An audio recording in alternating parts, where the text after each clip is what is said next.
I just accepted a new offer for a new position in Italy. I'm super excited about it. And I also just resigned. Interestingly, somebody else in my office also just resigned. One of us demonstrated leadership and the other one did not. When you resign, typically you are just overcome with all of the things that you need to think about, closing out your current job, thinking about your new job. You might even be moving homes. In my case, I'm moving to a completely different country. This feeling of being overwhelmed is going to have a thought creep into your mind. What if I just kind of coast on my current role, right? Somebody else is going to deal with all this stuff after I leave. I can drop a few balls here and there. What's the worst they're going to do? Fire me? No, they've only got me for 3 more weeks, right? They're not going to fire me. You might also be saying things like, you know, I've given so much to this company, and remember that time when I should have gotten this thing, but I didn't, and I put in extra work? Well, now it's my time to kind of like take some of that back. I'm just gonna coast and everything's gonna be so much easier for me because I have all this other stuff I have to take care of. So really at the end of the day, yeah, I might leave a little bit of crap, but somebody else is gonna be here to take care of it. The problem with this is that crap that you're gonna leave, it's gonna stink and somebody else will have to pick it up and remove it, right? They're gonna have to take care of that crap. They're gonna have to get your work done after you've left. And so this video is going to be all about how to resign as a leader in a professional way so that the company that you're leaving is sad to see you go and not glad to see you go. So I think the first thing is to resign gracefully. You want to provide a clear letter or email to your supervisor stating in a discompassionate sort of Spock-like way that you are resigning, that your last day is on a certain date, and that you are very happy with all of the time and the experience that you gained while at XYZ company. You also want that resignation letter to be as clear and concise as possible. Again, just be discompassionate. Don't get into anything else other than, I am resigning, I had a great experience here and learned a lot, and I'm moving on to new adventures. Period. The other thing about resigning that's very important is to strike that balance between giving them enough time to be able to prepare for your departure, especially if you're in a leadership role. You've got a lot of responsibility and somebody else is going to have to pick this up, right? So you're going to have to hand some of these things off to other people. So you want to strike a balance between giving your company enough time and not giving them so much time that you might wind up finding yourself out of a job before your next job starts. Every company is different. One time I resigned as a professional salesperson in New York City, and I gave like 6 weeks notice because it was best for the company and they fired me the next day. Turns out when you're in professional sales, that's what they do. I didn't know that. In my current role, I gave them 6 weeks notice.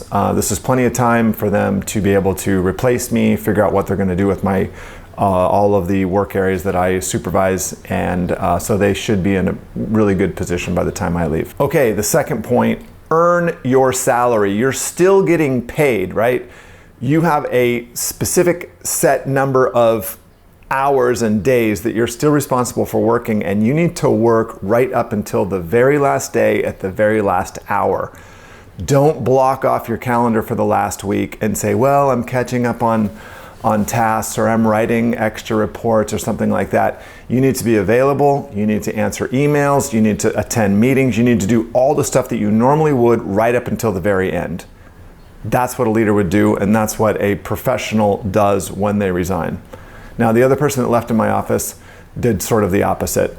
Blocked out their calendar. The goal here is to provide real value to the organization right up until the very last moment that you're there. Again, the goal here is to make them sad to see you go and not glad to see you go. Hey, if you're finding something useful or interesting in this video that's helping you, please consider hitting like.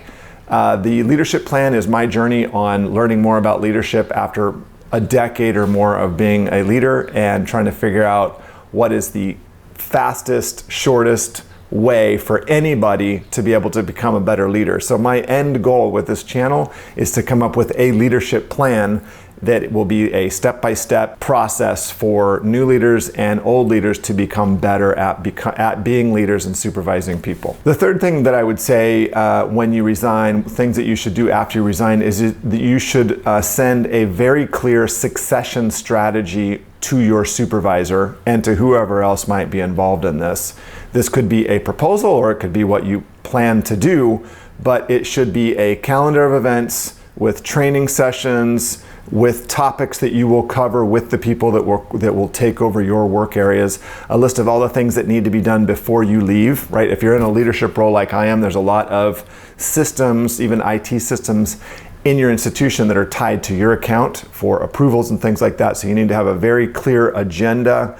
This could be just a 1 or 2 page document that you send to your supervisor and say, here's everything that I plan to get done by the time I leave so that you guys have everything that you need to be able to continue my work. And then of course, you need to follow through with that strategy. You need to meet with those people on the dates and the times that you said that you would, and you need to provide them with the information or the access to whatever they need to be able to continue your tasks and provide the value that your organization is providing for their customers. Finally, the last point here is to complete all of your reports. So any report that you would have been responsible for in this fiscal year or calendar year or however your organization breaks up the year, you need to provide a complete comprehensive report for those areas, whatever you're responsible for as a supervisor, on the day that you leave, right?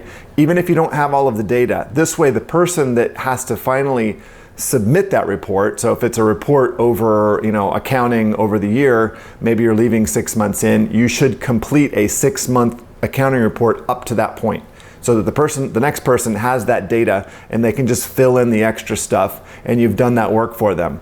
Again, this is all about not leaving a bunch of crap that other people have to pick up 2, 3, 4, 5, 6 months down the road.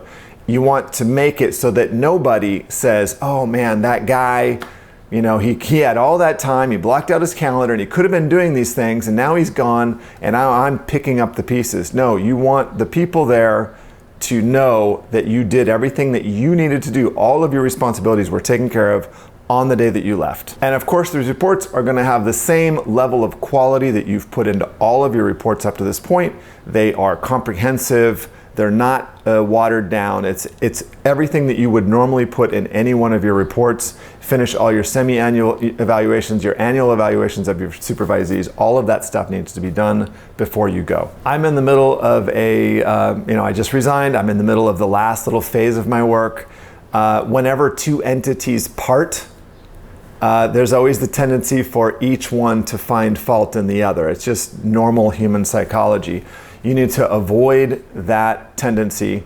Your organization gave you a lot. They paid you a salary. Yeah, maybe there was some hiccups along the way, but you need to focus on the positive and you need to finish as strong as you possibly can.